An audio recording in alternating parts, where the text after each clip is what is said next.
नमस्कार. परीस फाउंडेशन प्रस्तुत या खास विश्लेषणामध्ये आपलं स्वागत. आज आपण एक अशा विषयावर बोलणार आहोत जो आपल्या सगळ्यांच्या आयुष्याशी जोडलेला आहे, पैसा आणि आनंद. या दोघांचं नेमकं नातं काय आहे? चला, मानसशास्त्र याबद्दल काय सांगतंय ते जरा खोलात जाऊन समजून घेऊया. आपण सगळ्यांनीच हे वाक्य कधी ना कधी ऐकलं असेल, नाही का? की पैशाने आनंद विकत घेता येत नाही. ऐकायला किती छान वाटतं. असं वाटतं की हेच आयुष्याचं अंतिम सत्य आहे. पण एक मिनिट थांबा. हे खरंच खरं आहे का? म्हणजे जेव्हा महिन्याच्या शेवटी बँक अकाउंट रिकामं होतं किंवा पैशांअभावी एखादं महत्वाचं काम अडतं, तेव्हा हे वाक्य आठवून खरंच बरं वाटतं का? की हे फक्त एक मनाचं समाधान आहे? तर मग खरं काय आहे? जर पैशाला काहीच किंमत नाही, तर मग सगळेच त्याच्यामागे का धावत आहेत? या प्रश्नांची उत्तरं तितकी सोपी नाहीत. चला तर मग या जुन्या कोड्यावर मानसशास्त्र आणि अर्थशास्त्रातलं संशोधन काय म्हणतंय ते बघूया.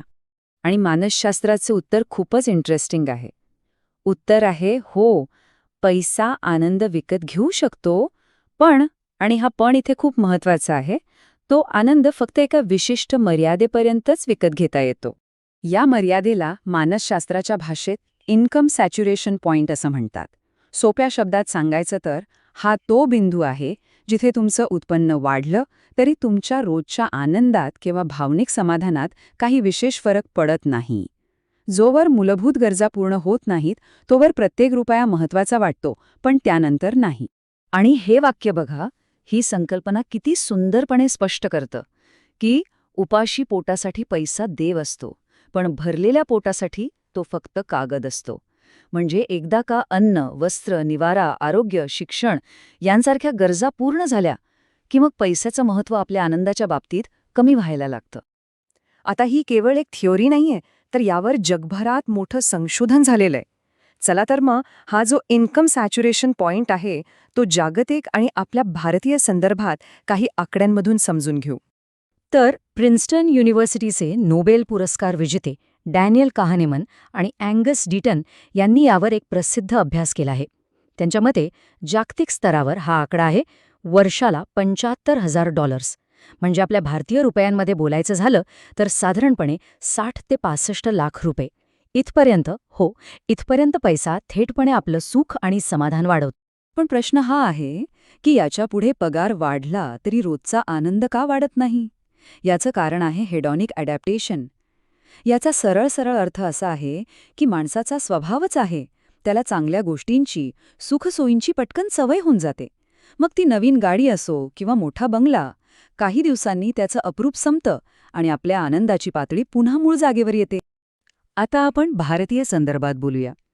साहजिकच भारतात राहण्याचा खर्च अमेरिका किंवा युरोपपेक्षा कमी आहे, त्यामुळे हा आकडा इथे वेगळा आहे. पर्ड्यू युनिव्हर्सिटीच्या संशोधनानुसार भारतात मानसिक समाधानासाठी एका व्यक्तीला वर्षाला साधारणतः 15 ते 20 लाख रुपये कमावणे पुरेसं ठरतं. अर्थात हे आकडे तुम्ही कोणत्या शहरात राहता आणि तुमची जीवनशैली कशी आहे यानुसार थोडे बदलू शकतात.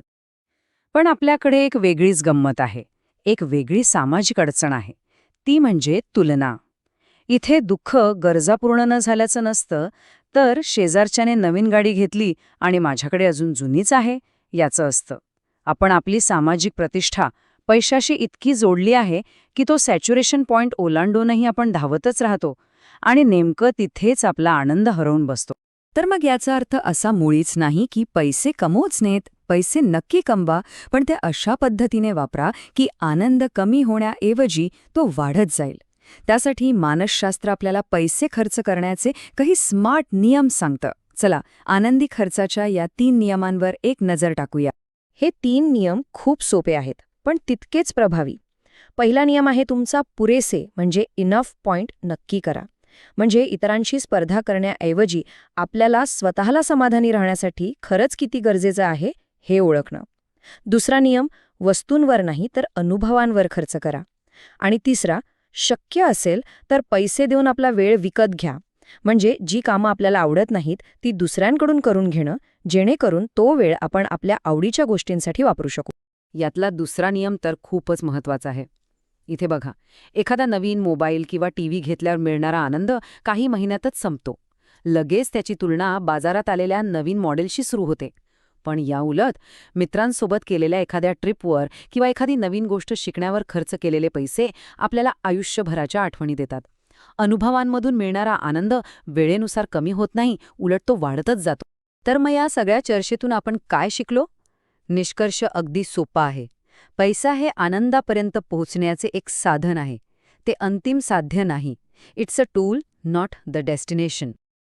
आणि हे वाक्य या सगळ्याचं सार अगदी अचूकपणे सांगतं नाही का?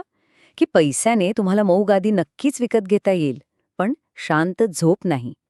पैसा भौतिक सुखसोयी देऊ शकतो, पण मानसिक शांती, समाधान आणि चांगली नाती नाही देऊ शकत. आणि म्हणूनच शेवटी या सगळ्या विश्लेषणानंतर प्रश्न हाच उरतो की आपल्यासाठी जास्त महत्त्वाचं काय आहे? बँकेत असलेला अफाट पैसा की रात्री लागणारी शांत झोप?